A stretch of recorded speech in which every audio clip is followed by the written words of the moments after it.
رسول اللہ صلی اللہ علیہ وسلم نے فرمایا جمعہ کے دن اور جمعے کی رات کو کثرت سے مجھ پر درود پڑا کرو، بس جو آدمی مجھ پر ایک دفعہ درود بھیجے گا اللہ اس پر 10 رحمتیں نازل کرے گا۔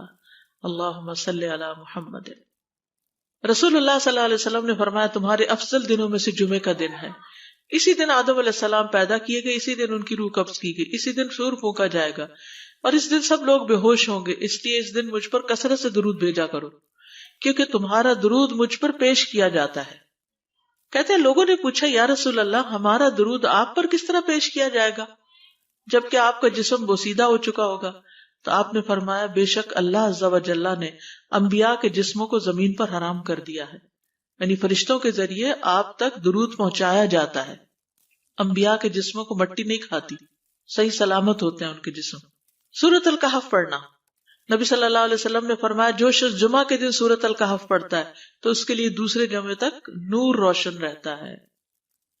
غسل کرنا، ہر بالغ پر جمعہ کے لیے جانا ضروری ہے، اور ہر وہ شخص جس پر جمعہ کے لیے جانا ضروری ہے اس پر غسل ہے، یعنی اس کو لازمی غسل کرنا چاہیے، اللہ یہ کہ کوئی مجبوری ہو۔ تو آپ اپنا اسکیجول اس طرح بنائیں نا کہ جیسے اگر آپ ہر روز نہاتے ہیں پھر تو کوئی مسئلہ نہیں، لیکن اگر آپ ایک دن چھوڑ کے ایک دن نہاتے ہیں تو آپ پھر اس طرح اسکیجول کریں کہ جیسے آپ منڈے کو نہائے، پھر وینسڈے کو نہائے، پھر جمعے کو نہائے، پھر آپ سیٹرڈے سنڈے اگر نہیں بھی نہاتے پھر منڈے، تو اس طرح آپ جمعے کو مس نہیں کریں گے۔ یہ نہیں کہ جمعرات کو نہا کے جمعہ کو چھوڑ دیا یا جمعہ چھوڑ کے ہفتے کو نہائے، ایسا نہیں کرنا چاہیے۔ علماء نے غسل کے حکم کے بارے میں اختلاف کیا، بعض تو کہتے ہیں یہ واجب ہے، یعنی فرض کے درجے میں ہے، اور جمہور علماء یہ کہتے ہیں کہ مستحب ہے، پسندیدہ ہے، افضل عمل ہے۔ حدیث میں آتا ہے جس نے جمعے کے دن وضو کیا اس نے اچھا کیا، اور جس نے غسل کیا تو یہ افضل ہے۔ صفائی میں مبالغہ ہوتی نا، ویکلی صفائی آپ کو کرنی ہوتی ہے، یعنی جیسے ناخن وغیرہ کاٹتے ہیں یا پھر اپنے زائد بال وغیرہ اتارتے ہیں، تو یہ سب چیزیں اگر جمعے کے دن ہو تو زیادہ بہتر ہے۔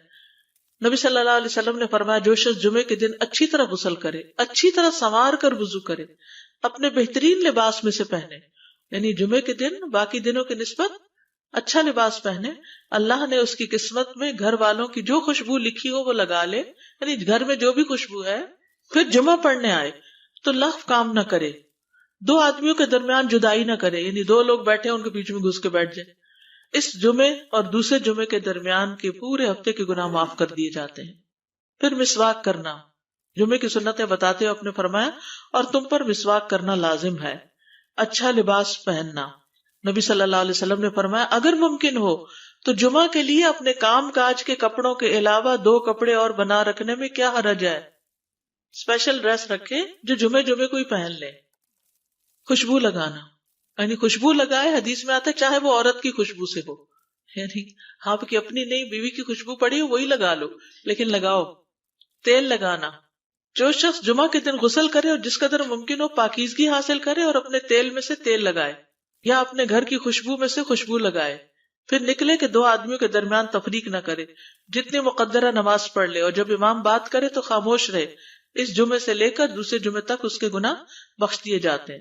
جمعہ کا وقت، سورج ڈھلتے ہی جمعہ پڑھنا، سورج ڈھلتے ہی جمعہ پڑھنا، اول وقت جمعہ پڑھنا، بہت لیٹ نہیں کرنا چاہیے۔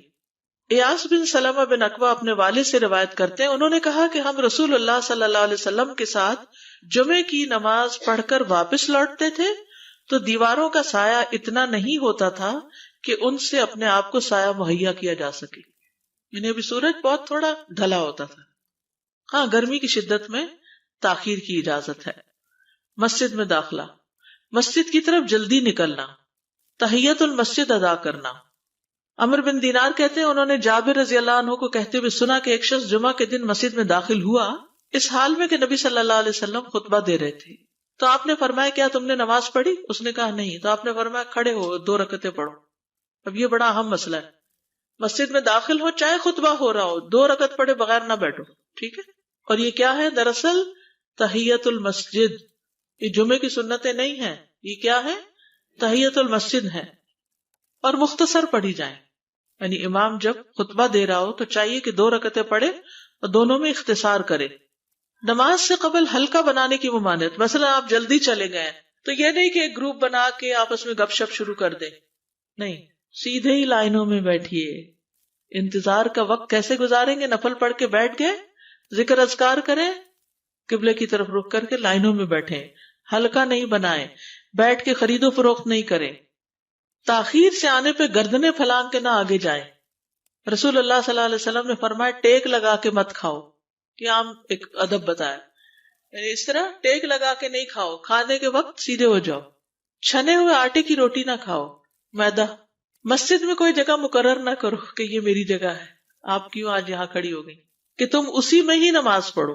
کچھ لوگ ہوتے ہیں نا آ کے مخصوص جگہ ہی پڑھتے ہیں، اگر کوئی اور وہاں ہو جائے ڈسٹرب ہو جاتے ہیں۔ اور جمعہ کے دن لوگوں کی گردنیں نہ پھلانگو، ورنہ اللہ تمہیں قیامت کے دن لوگوں کے لیے پل بنا دے گا۔ کیونکہ بہت اذیت کی بات ہے نا، آپ بیٹھے ہیں لوگ باقاعدہ بعض اوقات کندھوں پہ ہاتھ رکھ کے اس کو تنگ کر اس کو تنگ کر، تو یہ نہیں کرنا چاہیے۔ اگر آپ کو اٹھنا بھی پڑ گیا بیچ میں تو واپسی پہ پیچھے کھڑے ہو جائیے، اگلی لائن مل جائے گی۔ جی یہ تو بہت ضروری بات آپ نے کی کہ جب لوگ مسجد آئے تو پہلی صف میں بیٹھے، یہ نہیں پہلی چھوڑ کے آخری میں بیٹھ جائیں اور پھر لوگ ان کی گردنیں پلانگتے رہیں، دوسروں کے لیے فتنہ بننا۔ جابر بن عبداللہ رضی اللہ عنہ سے روایت ہے کہ جمعے کے دن رسول اللہ صلی اللہ علیہ وسلم خطبہ ارشاد فرما رہے تھے کہ ایک آدمی مسجد میں داخل ہوا، وہ قریب آ کر بیٹھنے کے لیے لوگوں کے اوپر سے گزرنے لگا۔ رسول اللہ صلی اللہ علیہ وسلم نے فرمایا بیٹھ جاؤ، تحقیق تم نے لوگوں کو تکلیف پہنچائی اور دیر سے آئے۔ یہ عربی کے الفاظ بڑے خوبصورت ہیں، اجلس فقد آذیت و آنیت، کتنی جامع زبان ہے یہ۔ اجلس فقط آذیت، تو نے اذیت دی، و آنیت، اور دیر سے آئے۔ ہاں تو اس سے منع کیا گیا۔ کسی کو اس کی جگہ سے نہ اٹھانا۔ جابر رضی اللہ عنہ نبی صلی اللہ علیہ وسلم سے روایت کرتے ہیں، آپ نے فرمایا تم میں سے کوئی شخص جمعہ کے دن اپنے بھائی کو کھڑا نہ کرے کہ پھر دوسری طرف سے آ کر اس کی جگہ پہ خود بیٹھ جائے، بلکہ جو آئے وہ کہے جگہ کشادہ کرو، ہمارے لیے بھی جگہ بناؤ، یہ کہے۔ خطبہ جمعہ اور اس کے آداب۔ خطبہ جمعہ کی اہمیت، جب اذان ہو جائے تو کیا کرے انسان؟ مسجد کی طرف دوڑ پڑے۔ تو مسجد میں جماعت تو نہیں ہو رہی ہوگی، پہلے کیا ہو رہا ہوگا؟ خطبہ ہو رہا ہوگا۔ امام کا خطبے سے پہلے سلام کرنا۔ نبی صلی اللہ علیہ وسلم جب ممبر پر چڑھتے تو حاضرین کو السلام علیکم کہتے۔ امام کا کھڑے ہو کر خطبہ دینا۔ رسول اللہ صلی اللہ علیہ وسلم کھڑے ہو کر خطبہ دیتے، پھر بیٹھ جاتے، پھر کھڑے ہوتے اور کھڑے ہو کر خطبہ دیتے، یعنی بیچ میں تھوڑا سا بیٹھ بھی جاتے تھے۔ جس نے تمہیں یہ خبر دی کہ آپ بیٹھ کر خطبہ دیتے تھے تو تحقیق اس نے جھوٹ بولا۔ بس یقیناً اللہ کی قسم میں نے آپ کے ساتھ 2000 سے زائد نمازیں پڑھی ہیں، یعنی جن میں بہت سے جمعے بھی آئے ہیں، تو ایسا کچھ نہیں۔ امام کا 2 خطبے دینا، یعنی کھڑے تھے پہلے، پھر ذرا بیٹھ گئے، پھر دوسری دفعہ اٹھے، تو یہ 2 خطبے ہو گئے۔ مختصر خطبہ دینا۔ آپ کے خطبات چند کلمات ہوا کرتے تھے، بہت لمبی تقریریں نہیں۔ آپ کا خطبہ درمیانہ ہوتا تھا۔ نبی صلی اللہ علیہ وسلم نے فرمایا آدمی کا نماز کو لمبا کرنا اور خطبے کو مختصر کرنا اس کی سمجھداری کی علامت ہے۔ بس نماز لمبی کرو اور خطبہ مختصر کرو، کیونکہ بعض بیان جادو جیسا اثر رکھتے ہیں، یعنی تھوڑے بھی بات کرو گے تو دل میں چلی جائے گی۔ نماز پہ زیادہ توجہ۔ نبی صلی اللہ علیہ وسلم کا خطبے میں سورۃ قاف پڑھنا۔ حارثہ بن نعمان کی بیٹی سے روایت ہے، کہتی ہے کہ میں نے سورۃ قاف رسول اللہ صلی اللہ علیہ وسلم سے سن کر حفظ کر لی۔ آپ ہر جمعے کو خطبے میں پڑھا کرتے تھے۔ سامعین کا امام کی طرف رخ کرنا، یعنی جمعے کے دن یہ نہیں کہ آپ کرسی لگا کے کسی اور طرف منہ کر کے بیٹھ جائیں اور جب جماعت ہو تو پھر صف میں کھڑے، نہیں، آپ صف میں بیٹھے ہو، کس طرف منہ ہو؟ قبلہ رخ ہو، امام سامنے ہی ہوگا نا قبلے کی طرف۔ ایک صحابی کہتے کہ جب آپ ممبر پہ چڑھتے تو ہم اپنے چہروں کے ساتھ آپ کی طرف متوجہ ہوتے، ادھر ادھر نہیں دیکھتے تھے خطبے کے دوران۔ امام کے قریب بیٹھنا۔ اللہ کے نبی صلی اللہ علیہ وسلم نے فرمایا ذکر میں حاضر ہوا کرو، یعنی خطبہ میں، اور امام کے قریب بیٹھا کرو، بے شک آدمی دور ہوتا رہتا ہے حتیٰ کہ وہ جنت میں بھی پیچھے ہی ہوگا اگرچہ وہ اس میں داخل بھی ہو جائے۔ یہ تاخیر کی اتنی مذمت ہے۔ خاموشی سے خطبہ سننا، یعنی بات نہیں کرنی چاہیے، کوئی اہم بات بھی نہیں پوچھنی چاہیے۔ ابن مسعود سے روایت ہے کہ انہوں نے ابی ابن کعب سے قرآن کی کسی آیت کے بارے میں سوال کیا جبکہ اللہ کے نبی خطبہ دے رہے تھے، تو انہوں نے اعراض کیا اور کوئی جواب نہ دیا۔ پھر جب آپ نے نماز پڑھائی تو ابی کہنے لگے تمہارا جمعہ ہی نہیں ہوا۔ تو ابن مسعود نے رسول اللہ صلی اللہ علیہ وسلم سے پوچھا تو آپ نے فرمایا ابی نے سچ کہا، کوئی بات کرنے کی اجازت نہیں، یہ کہنے کی بھی کہ چپ ہو جاؤ یہ بھی اجازت نہیں۔ عبداللہ بن مسعود کہتے کہ جب امام جمعہ کے لیے آ گیا پھر تمہارا اپنے ساتھی سے یہ کہنا کہ خاموش رہو لغویت کے لیے کافی ہے، یہ بھی لغو بات ہے۔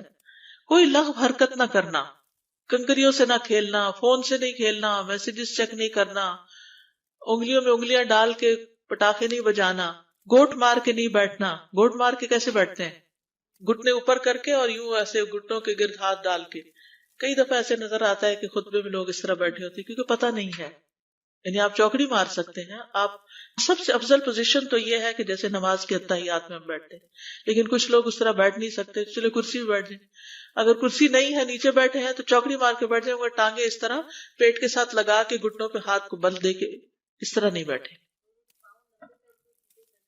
اگر مجبوری ہے تو وہ اور بات ہے، لیکن یہ کہ بلا وجہ نہیں کرنا چاہیے کیونکہ ادب کے خلاف ہے. اونگ آنے پر جگہ بدلنا. نبی صلی اللہ علیہ وسلم نے فرمایا اگر جمعہ کے دن کسی کو مسجد میں اونگ آنے لگے تو اپنی اس جگہ کو دوسری جگہ سے بدل لے. کہ بعض اوقات ایسا ہوتا ہے نا، خطبے کے وقت بڑی سکینت ہوتی ہے اور آخری خطبہ تو آپ نیند میں ہی سنتے ہیں. نماز جمعہ کی رکعت 2 رکعت ہے فرض بس.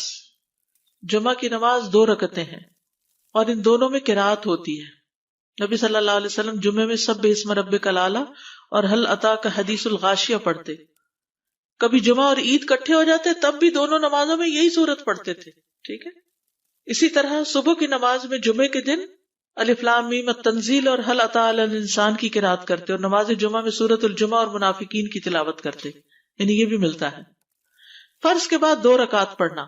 عبداللہ بن عمر سے روایت ہے انہوں نے رسول اللہ صلی اللہ علیہ وسلم کی نفل نماز کو بیان کیا اور کہا کہ آپ جمعے کے بعد کوئی نفل نماز نہیں پڑھتے تھے حتیٰ کہ واپس تشریف لے جاتے پھر اپنے گھر میں 2 رکعت پڑھتے تھے. اب جو لوگ گھر نہیں جاتے تو پھر وہیں پر وہ پڑھ لیتے ہیں، ورنہ آپ صلی اللہ علیہ وسلم اپنی سنتیں وغیرہ گھر میں پڑھتے تھے. اور اسی طرح 4 بھی پڑھی جا سکتی، 2 بھی ہیں 4 بھی ہیں. آپ صلی اللہ علیہ وسلم نے فرمایا جب تم میں سے کوئی جمعہ پڑھ چکے تو اس کے بعد 4 رکعتیں پڑھے. یہ آپ کا حکم ہے. تو جب آپ کا 2 چیزیں ہوتی ہیں سمجھنے کے لیے، ایک آپ کا فعل ہوتا ہے اور ایک آپ کا حکم ہوتا ہے. تو ہمارے لیے کیا ہے؟ جو آپ کا حکم ہو. جمعے کے بعد کوئی اور نماز پڑھنے سے پہلے گفتگو کرنا، یعنی سنت پڑھنے سے پہلے گفتگو کرنا. اسما بن مالک سے مرفوعاً روایت ہے کہ جب تم میں سے کوئی آدمی جمعہ کی نماز پڑھے تو اس کے بعد اس وقت تک کوئی نماز ادا نہ کرے جب تک کسی سے کلام نہ کرے یا اس جگہ سے نکل نہ جائے. پہلے منع تھا، اب کوئی نہ کوئی بات کر لینی چاہیے. نہیں سمجھ آئی؟ یعنی جمعہ پڑھ لیا آپ نے اور پھر کسی سے آپ سلام دعا کر لیں، اس کے بعد سنت پڑھیں یا نفل جو بھی. ٹھیک ہے. اور گھر جانا ہے تو گھر جا کے پڑھیں، اور اگر گھر نہیں جانا، کام پہ جانا ہے تو ادھر ہی پڑھ کے چلے جائیں. کتنا پیارا ہے ہمارا دین کہ اتنا لمبا بھی چپ کا روزہ نہیں رکھوایا. بالکل. عاصم سے روایت ہے، وہ ابو قلابہ سے نقل کرتے ہیں میں نے ان کے ساتھ جمعہ کی نماز پڑھی. جب میں نے اپنی نماز پوری کر لی انہوں نے میرے ہاتھ کو پکڑا اور میری جگہ پر کھڑے ہوئے اور مجھے اپنی جگہ پہ کھڑا کیا. وہ جو ہم چینج کرتے ہیں نا جگہ، وہ اس کی بات ہو رہی ہے. یعنی جمعے کے بعد کوئی اور نماز پڑھنے سے پہلے بات بھی کر لینا، جگہ بھی تبدیل کرنا. لیکن اگر کچھ لوگ پہلے سے ہی آپ کی سنتیں شروع کر چکے اور کوئی چینج کرنے والا نہیں تو پھر پڑھ لیجئے. یعنی یہ مستحب اعمال ہے، ان میں ایسا نہیں کہ کوئی گناہ لازم ہو جائے گا، لیکن افضل یہ ہے، افضل سے اجر زیادہ ہو جاتا ہے. جمعہ کے دیگر احکام. 1 رکعت پانے پر بھی جمعہ ادا ہو جاتا ہے. یعنی اگر کسی کو رش مل گیا، پارکنگ نہیں ملی اور 1 رکعت میں بھی پہنچ گیا تو جمعہ ہو گیا. امام سے دعا کا کہنا. انس کہتے ہیں کہ ایک سال نبی صلی اللہ علیہ وسلم کے عہد میں لوگ قحط میں مبتلا ہوئے. جمعہ کے دن میں نبی صلی اللہ علیہ وسلم کے خطبہ پڑھنے کے دوران میں ایک اعرابی کھڑا ہو گیا. کہا یا رسول اللہ، مال تباہ ہو گئے، بچے بھوکے مرنے لگے، اس لیے آپ اللہ سے ہمارے حق میں دعا کیجیے. آپ نے اپنے دونوں ہاتھ اٹھائے. اس وقت آسمان پر بادل کا ایک ٹکڑا بھی نہیں تھا. قسم اس ذات کی جس کے ہاتھ میں میری جان، آپ نے ہاتھ اٹھائے بھی نہیں تھے کہ پہاڑوں کی طرح بادل کے بڑے بڑے ٹکڑے امڑ آئے. یہ معجزہ ہے آپ کا، آپ کی دعا قبول ہو گئی. پھر آپ ممبر سے ابھی اترے نہیں تھے کہ میں نے آپ کی داڑھی پر بارش کے قطروں کو ٹپکتے ہوئے دیکھا. اس دن خوب بارش ہوئی. پھر دوسرے دن، تیسرے، چوتھے، حتیٰ کہ دوسرے جمعے تک سلسلہ جاری رہا. دوسرے جمعے وہی عرابی یا کوئی اور کھڑا ہو گیا اور کہا یا رسول اللہ، چھتیں گر گئی، مال ڈوب گیا، اس لیے آپ ہمارے لیے اللہ سے دعا کیجیے. چنانچہ آپ نے اپنے دونوں ہاتھ اٹھائے اور فرمایا اے میرے اللہ، ہمارے ارد گرد برسا، ہم پر نہ برسا. اور بدلی کے جس طرف اشارہ کرتے وہ بدلی ہٹتی جاتی اور مدینہ ایک حوض کی طرح ہو گیا. وادی کنات 1 مہینے تک بہتا رہا. جو شخص بھی کسی علاقے سے آتا تو اس پر بارش کا حال بیان کرتا. جیسے ہوتا ہے نا کوئی فلڈ آ جائے یا کچھ ہریکین تو پھر ہر کوئی موضوع گفتگو ہو جاتا ہے. جمعہ کے بعد قیلولہ کرنا. انس کہتے ہیں کہ ہم لوگ جمعہ کے دن سویرے نکلتے اور جمعہ کی نماز کے بعد قیلولہ کرتے تھے. جمعہ کے بعد کھانا کھانا. سہل کہتے ہیں کہ ہم نہ تو قیلولہ کرتے نہ دوپہر کا کھانا کھاتے مگر جمعے کے بعد. لنچ کب ہے؟ جمعے کے بعد. جمعے کو قیام و سیام کے لیے خاص کرنے کی ممانعت ہے، یعنی اس دن کی رات کو شب جمعہ منانا کہ اس رات پوری عبادت کریں گے، یہ سنت سے ثابت نہیں. ٹھیک ہے. اور دن کو روزے کے لیے خاص کرنا یہ بھی سنت سے ثابت نہیں، الا یہ کہ کوئی معمول کا روزہ رکھتا ہے، ایام 20 کا روزہ ہے تو وہ اور بات ہے. ابو ہریرہ سے روایت ہے کہ میں نے رسول اللہ صلی اللہ علیہ وسلم کو فرماتے ہوئے سنا، تم میں سے کوئی شخص جمعہ کے دن روزہ نہ رکھے مگر یہ کہ اس کے ایک دن پہلے یا اس کے بعد کا دن ملا کر روزہ رکھے. جمعہ کے دن خرید و فروخت کی ممانعت ہے. جمعہ کے دن جب نماز کے لیے پکارا جائے تو اس وقت اللہ نے خرید و فروخت سے منع کیا ہے. وَذَرُوا الْبَيْعَ، اس دن کاروبار حرام ہے. اور یہ جمعے کی دوسری اذان کے ساتھ تعلق رکھتا ہے، یعنی صبح صبح کام کر سکتے ہیں لیکن اذان ہوتے ہی چھوڑ دیں، اور جب پھر جمعہ سے فارغ ہو جائے تو دوبارہ دکان پہ جا کے بیٹھ جائیں. جابر بن عبداللہ کہتے ہیں کہ نبی صلی اللہ علیہ وسلم جمعہ کے دن خطبہ ارشاد فرما رہے تھے کہ مدینہ میں ایک تجارتی قافلہ آیا. رسول اللہ صلی اللہ علیہ وسلم کے صحابہ اس کی طرف لپک پڑے اور آپ کے پاس مسجد میں صرف 12 آدمی بچے. تو رسول اللہ صلی اللہ علیہ وسلم نے یہ صورت دیکھ کر فرمایا، اس ذات کی قسم جس کے ہاتھ میں میری جان ہے، اگر تم سارے کے سارے چلے جاتے اور کوئی بھی باقی نہ بچتا تو اس وادی میں آگ بہہ پڑتی. یعنی اتنا بڑا جرم ہے یہ. پھر یہ آیت نازل ہوئی، وَإِذَا رَأَوْا تِجَارَةً أَوْ لَهْوًا انفضوا إِلَيْهَا وَتَرَكُوكَ قَائِمًا، جب وہ کوئی سودا بکتا دیکھیں یا کوئی تماشا نظر آ جائے تو اس کی طرف دوڑ جاتے ہیں اور آپ کو کھڑا ہی چھوڑ دیتے ہیں. راوی کہتے ہیں جو 12 آدمی رسول اللہ صلی اللہ علیہ وسلم کے ساتھ رہے ان میں ابو بکر اور عمر رضی اللہ عنہ بھی شامل تھے. جمعے کے دن قبولیت کی گھڑی ہوتی ہے، اس وقت اللہ سے بھلائی مانگنی چاہیے. رسول اللہ صلی اللہ علیہ وسلم نے فرمایا، جمعے کے دن میں ایک گھڑی ایسی ہے کہ کوئی مسلمان اللہ سے کسی خیر کا سوال کرتے ہوئے اس کی موافقت نہیں کرتا مگر اللہ اسے وہی خیر عطا کر دیتا ہے. فرمایا یہ ایک چھوٹی سی گھڑی تھوڑی دیر کے لیے ہوتی ہے اور یہ ہر جمعے کو ہوتی ہے. ٹھیک ہے. اور خصوصاً نماز میں بھی اگر کوئی دعا کر رہا ہوتا ہے نا انسان تو وہ بھی قبول ہو جاتی ہے. نماز میں دعا کہاں ہوتی ہے؟ شروع میں ہوتی ہے، رکوع میں ہوتی ہے، سجدے میں ہوتی ہے، تشہد میں ہوتی ہے. تو اگر یعنی جمعہ پڑھ رہے ہیں اور بیچ میں دعائیں آ گئی ہیں تو ہو سکتا ہے وہی گھڑی آ گئی ہو اور آپ کی دعا قبول ہو جائے. اور یہ تورات میں بھی اس کا ذکر تھا. ابو ہریرہ رضی اللہ عنہ کہتے ہیں کہ رسول اللہ صلی اللہ علیہ وسلم نے فرمایا، بہترین دن جس میں سورج طلوع ہوتا ہے جمعہ کا دن ہے. اس دن میں ایک گھڑی ایسی ہے کہ نماز کی حالت میں اگر کوئی مسلمان بندہ اللہ عز و جل سے کچھ طلب کرے تو وہ اس کو ضرور دیتا ہے. کعب نے کہا ایسا سال میں ایک مرتبہ ہوتا ہے؟ تو میں نے کہا نہیں بلکہ ہر جمعہ کو ہوتا ہے. کہتے ہیں پھر کعب نے تورات پڑھی تو کہا نبی صلی اللہ علیہ وسلم نے سچ فرمایا. ابو ہریرہ رضی اللہ عنہ کہتے ہیں کہ میں بعد میں عبداللہ بن سلام سے ملا اور ان سے اپنی اور کعب کی مجلس کا بتایا تو عبداللہ بن سلام رضی اللہ عنہ نے کہا میں جانتا ہوں وہ گھڑی کب آتی ہے. ابو ہریرہ نے کہا مجھے بھی بتائیے. انہوں نے کہا وہ جمعہ کے دن میں آخری گھڑی ہے. میں نے کہا یہ جمعے کے دن کی آخری گھڑی کیسے ہو سکتی ہے؟ حالانکہ رسول اللہ صلی اللہ علیہ وسلم نے فرمایا جو مسلمان بندہ اس کو نماز پڑھتے ہوئے پائے. اس وقت میں کوئی نماز نہیں پڑھی جاتی. تو عبداللہ بن سلام نے کہا کیا رسول اللہ صلی اللہ علیہ وسلم نے یہ نہیں فرمایا جو شخص نماز کے انتظار میں بیٹھا رہے وہ گویا نماز ہی کی حالت میں ہے حتیٰ کہ نماز پڑھ لے؟ کہتے ہیں میں نے کہا ہاں. تو انہوں نے کہا بس یہی ہے. یعنی اس وقت کیا کرنا چاہیے؟ آخری گھڑی میں وضو وغیرہ کر کے مغرب کی نماز کے انتظار میں بیٹھ کے دعائیں کریں، اذان ہو تو نماز پڑھ لیں. عصر کے بعد سے مغرب تک کا وقت ہے.